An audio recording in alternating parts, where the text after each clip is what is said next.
transit riders in New Jersey have been battling a summer of massive headaches. They have been dealing with frequently delayed and canceled trains for months, and that's why this morning we're putting the spotlight on NJ Transit. Joining us to talk more about this is the governor of New Jersey, Phil Murphy. Governor, nice to have you back on Good Day New York.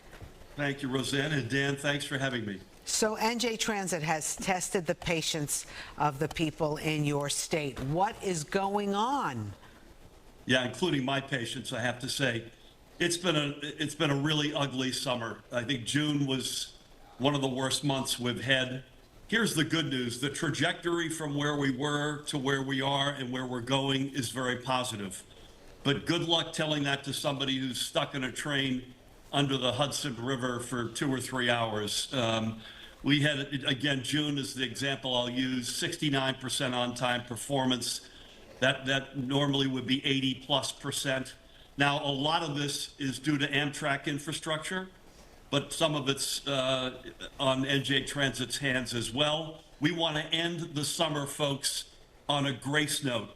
This is not to say this will cure everyone's lack of patience, understandably, but I'm announcing right now, beginning Monday, August 26th through Labor Day, September 2nd, NJ Transit in all of its forms, trains, buses, light rail, will be free of charge. What? Literally free. Wait, no. Go ahead. Say that again one more time because I don't think I heard you correctly. Free of charge?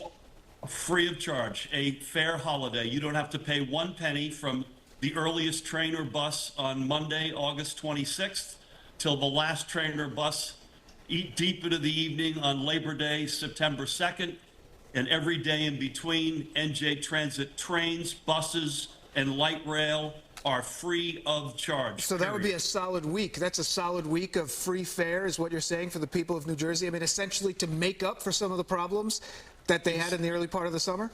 It is, I'd say, less than a makeup, because I'm not naive enough to think that if you've had the summer that our commuters have had, that 1 week will do it. But it is an acknowledgement and thanking our hundreds of thousands of customers, a tip of the cap, end the summer on a grace note.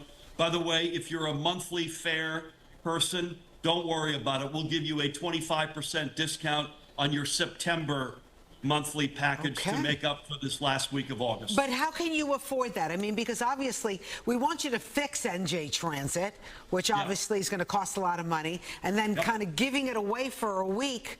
Is that okay? Well, listen, given the lack of service that we've seen over the summer, I think it's the least we could do. We are fixing it. We just raised a corporate transit fee that'll raise annually between $800 million and $1 billion to do what NJ Transit needs to be done to get new equipment, etc. That's going to take care of itself. This is a tip of the cap to say thank you. Thanks for your patience. You're not happy with the performance this summer. Neither are we. Neither am I personally. I'm extremely frustrated. Again, a lot of this is out of our hands. And Governor, you talk about it there. Amtrak has had some of these issues, and some of it is specifically has to do with some of those overhead wires. Correct. And we know that you have said that they need to fix this. What are you seeing in terms of the actual things that are being done? Are there actual projects underway now to fix this? Very much so. I called a summit in late June between Amtrak and NJ Transit.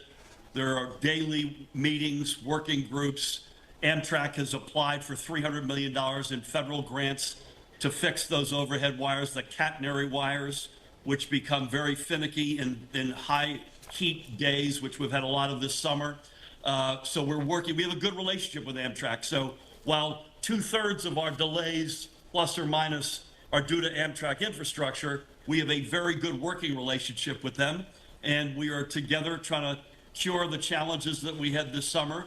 Again, Dan, the long-term trajectory, where we found NJ Transit in January of 2018 to where we are today, the improvement is across the board. But again, good luck telling that to a commuter who's had to deal with this summer. And this, again, is a tip of the cap to say thank you for your support and patience.